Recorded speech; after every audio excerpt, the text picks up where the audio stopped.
மதியழகன், தற்போது சென்னை முதன்மை அமர்வு நீதிமன்ற நீதிபதி உத்தரவு பிறப்பித்திருக்காரு. இந்த உத்தரவானது புழல் சிறை அதிகாரிகளுக்கு சென்றடைந்து விட்டதா? அது பற்றின தகவல்களை பதிவு பண்ணலாம்.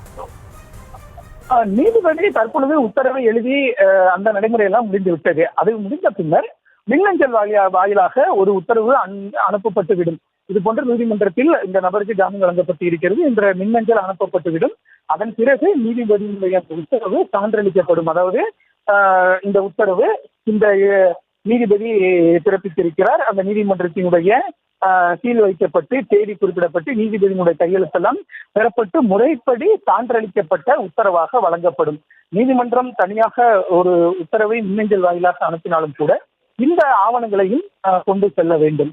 இதையெல்லாம் நீதிமன்ற அதாவது சிறை நிர்வாகத்தினர் ஆய்வு செய்து அதன்படியே செந்தில் பாலாஜியை சிறையிலிருந்தே வெளியில் விடுவதற்கான அடுத்த கட்ட நடவடிக்கைகளை மேற்கொள்வார்கள். தற்பொழுது இந்த உத்தரவு பிறப்பிக்கப்பட்டுவிட்டதன் காரணமாக அடுத்த ஒரு சில நிமிடங்களிலேயே அல்லது கூடுமான வரை விரைவிலேயே அந்த உத்தரவானது மின்னஞ்சல் மூலம் அங்கு அனுப்பப்பட்டுவிடும்.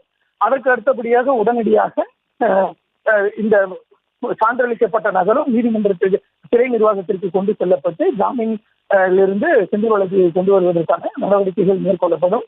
இன்னும் குறைந்த அளவிலான நேரத்திலேயே அந்த நடவடிக்கைகள் எல்லாம் மேற்கொள்ளப்படும்.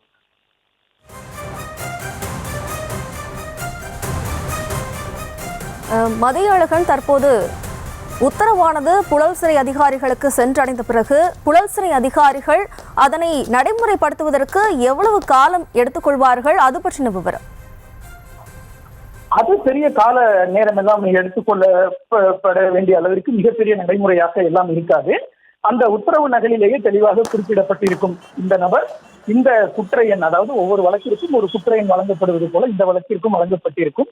இந்த குற்ற எண்ணை கொண்ட நபர், இந்த நபருக்கு ஜாமீன் வழங்கப்பட்டது, அவரை சிறையில் இருந்து விடுவிக்கலாம். எனவே அந்த உத்தரவை சிறை நிர்வாகத்தினர் ஆய்வு செய்து கொள்வார்கள். ஆய்வு செய்து அது பின்னர் கையெழுத்து உள்ளிட்ட அந்த நடைமுறைகள் எல்லாம் பெறப்படும்.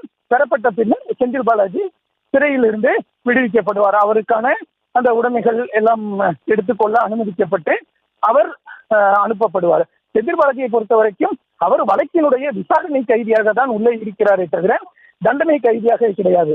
தண்டனை கைதியாக இருக்கக்கூடிய ஒருவர் சிறையில் இருந்து வெளியில் விடும்படும் பட்சத்தில் தான் அந்த நடைமுறைகள் எல்லாம் மிகப்பெரிய நடைமுறைகளாக பின்பற்றப்படும். அவர் நீதிமன்றத்தில் ஒரு சிறையில் பணியாற்றிய காலத்திற்கான அந்த சம்பளம் உள்ளிட்ட மற்றவைகள் எல்லாம் கணக்கில் கொள்ளப்படும். ஆனால் இவர் ஒரு விசாரணை கைதியாகவே மட்டுமே இருப்பதன் காரணமாக மிகப்பெரிய நடைமுறைகள் எல்லாம் பின்பற்றப்படாது. இந்த உத்தரவு நகல் அங்கு சென்றவுடன் கையெழுத்து பெறப்பட்டு செந்தில் பாலாஜி வெளியில் அனுப்பப்படுவார். மதியழகன், தற்போது சிறை அதிகாரிகள் இதற்கான ப்ராசஸ் செஞ்சு கொண்டிருக்கும் போது அந்த நபரை வெளியில அனுப்புறதுக்கு ஏதேனும் நேர கட்டுப்பாடுகள் இருக்கிறதா? அது பற்றின தகவல். நேர கட்டுப்பாடுகளை பொறுத்த வரைக்கும் அது போன்ற கட்டுப்பாடுகள் எதுவுமே கிடையாது. உத்தரவு நகல் வெளியே சென்று விட்டால் அதை சிறை நிர்வாகத்தினர் ஏற்றுக்கொள்ளும் பட்சத்தில் ஏற்றுக்கொண்ட உடனேயே அதனை அவர்கள் செயல்படுத்த வேண்டும்.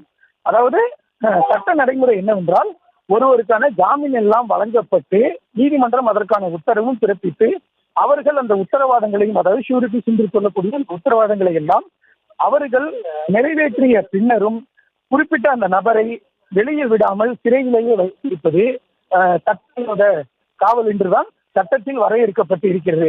அது சமீபத்தில் ஜாஃபர் சேட் வழக்கில் கூட நாம் பார்த்தோம். தற்பொழுது ஜாமீன் வழங்கப்பட்டு விட்டது, அந்த பிணை உத்தரவாதங்கள் ஏற்றுக்கொள்ளப்பட்டு விட்டன. இந்த உத்தரவு நகலும் இன்னும் சிறிது நேரத்தில் சிறை நிர்வாகத்திற்கு அனுப்பப்படும். அவர்கள் அதனை பெற்றுக்கொண்டவுடன் இந்த வழி நடைமுறைகளை எல்லாம் பின்பற்றி உடனடியாக செந்தில் பாலாஜி சிறையில் இருந்து அவர்கள் விடுவித்து விடுவார்கள். அவ்வாறு விடுவிக்கவில்லை என்றாலும் கூட அதுவும் ஒரு சட்டத்திற்கு புறம்பான ஒரு காரியமாகவே பார்க்க இயலும். ஆனால் அது போன்றெல்லாம் இந்த விவகாரத்தில் நடப்பதற்கான வாய்ப்புகள் கிடையாது. ஏனென்றால் நீதிமன்றம் ஏற்றுக்கொண்டு விட்டது. உத்தரவு நகல் கிடைத்த உடனேயே செந்தில் பாலாஜி அவரிடம் அந்த சிறையில் இருக்கக்கூடிய நடைமுறைகள், கையெழுத்து போன்ற நடைமுறைகள் எல்லாம் பின்பற்றப்பட்ட பின்னர் செந்தில் பாலாஜி வெளியே செல்ல அனுமதிக்கப்படுவார். கிட்டத்தட்ட 471 நாட்களுக்கு பிறகு ஜாமீன் கிடைக்கப்பட்டு செந்தில் பாலாஜி வெளியே வரவுள்ள நிலையில எந்தெந்த நிபந்தனைகளின் அடிப்படையில் அவர் வெளியே வரவுள்ளார்? அது பற்றின விவரம். செந்தில் பாலாஜி வழக்கை பொறுத்த வரைக்கும் அவருக்கென்று பிரத்யேகமாக எந்த விதமான நிபந்தனைகளும் விதிக்கப்படவில்லை. வழக்கமாக எல்லா வழக்குகளிலும் இருக்கக்கூடிய நிபந்தனைகள் தான். உச்சநீதிமன்றம் மொத்தம் 6 நிபந்தனைகளை செந்தில் பாலாஜிக்கு விதித்திருக்கிறது. இந்த வழக்கை இந்த நிபந்தனைகள் எல்லாமே பொதுவாகவே என்ன மாதிரியான குற்றச்சாட்டுகளாக இருந்தாலும் சரி, அந்த வழக்கில் தன்மைக்கு ஏற்றாறு போல பிறப்பிக்கப்படக்கூடிய நிபந்தனைகள் தான் செந்தில் பாலாஜிக்கு பிறப்பிக்கப்பட்டு இருக்கிறது. அதாவது வெளிநாடுகளுக்கு செல்லக்கூடாது, பாஸ்போர்ட்டை ஒப்படைக்க வேண்டும், 25 லட்சம் ரூபாய்க்கான பிணை தொகையை செலுத்த வேண்டும், அதே போல சாட்சிகளையோ ஆவணங்களையோ கலைக்கக்கூடிய செயலில் ஈடுபடக்கூடாது, அதே போல புகார்தாரர்களையோ பாதிக்கப்பட்டவர்களையோ அல்லது அரசு தரப்பு சாட்சிகளையோ நேரடியாகவோ மறைமுகமாகவோ அவர்களுடன் எந்த தொடர்பும் வைத்துக் கொள்ளக்கூடாது. இது போன்ற உத்தரவுகள் பிறப்பிக்கப்படுகின்றன. அதே போல அமலாக்கத்துறை அலுவலகத்தில் ஆஜராகி கையெழுத்திட வேண்டும். இது போன்ற வழக்கமான எல்லா வழக்குகளிலும் பிறப்பிக்கக்கூடிய ஒரு உத்தரவாதம் தான், நிபந்தனை தான் செந்தில் பாலாஜிக்கும் பிறப்பிக்கப்பட்டிருக்கிறது. அந்த நிபந்தனைகளை அவர் பின்பற்ற வேண்டும், இல்லை என்றால் ஜாமீன் ரத்து செய்யப்படலாம் என்றும் உச்சநீதிமன்றம், அதாவது ஜாமீன் ரத்து செய்யப்படுவதற்கான வாய்ப்பாக இதுவே அமையும் என்றும் உச்சநீதிமன்றம் தீர்ப்பில் குறிப்பிட்டிருக்கிறது. உச்சநீதிமன்றம் பிறப்பித்திருக்கக்கூடிய அந்த நிபந்தனைகளில் ஒரு சில நிபந்தனைகள் நீதிமன்றத்தில் செயல்படுத்தப்பட வேண்டியவை. குறிப்பாக பாஸ்போர்ட்டை ஒப்படைப்பது, அதே போல 25 லட்சம் ரூபாய்க்கான பிணை தொகையை செலுத்துவது, இந்த நடைமுறைகள் எல்லாம் செந்தில் பாலாஜி நீதிமன்றத்தில் செய்ய வேண்டும். அதைத்தான் தற்பொழுதே நிறைவேற்றியிருக்கிறார். எனவே ஜாமீன் முறைப்படி வழங்கப்பட்டிருக்கிறது. மீதம் இருக்கக்கூடிய நடைமுறைகள், அதாவது சாட்சிகளை ஆவணங்களை கலைக்கக்கூடாது, அதே போல புகார் அளித்தவர்கள் மற்றும் பாதிக்கப்பட்டவர்களிடம் நேரடியாகவோ மறைமுகமாகவோ எந்த விதமான தொடர்பும் வைத்துக் கொள்ளக்கூடாது, அதே போல அமலாக்கத்துறை அதிகாரி முன்பு ஆஜராக வேண்டும். இதையெல்லாம் அவர் நீதிமன்றத்தை கடந்து வெளியில் மேற்கொள்ள வேண்டிய நிபந்தனைகள். இதையெல்லாம் அவர் வெளியில் செய்ய வேண்டும். நீதிமன்றத்தில் அவர் செயல்படுத்தப்பட வேண்டிய நிபந்தனைகளை எல்லாம் முடிந்துவிட்ட நிலையில் செந்தில் பாலாஜி விரைவில், அதாவது இன்றைய தினமே வெளியில் வந்துவிடுவார். அதற்கான சட்ட தடைகள் அனைத்துமே நீங்கிவிட்டது. அனைத்து சிக்கல்களும் தீர்ந்துவிட்டன.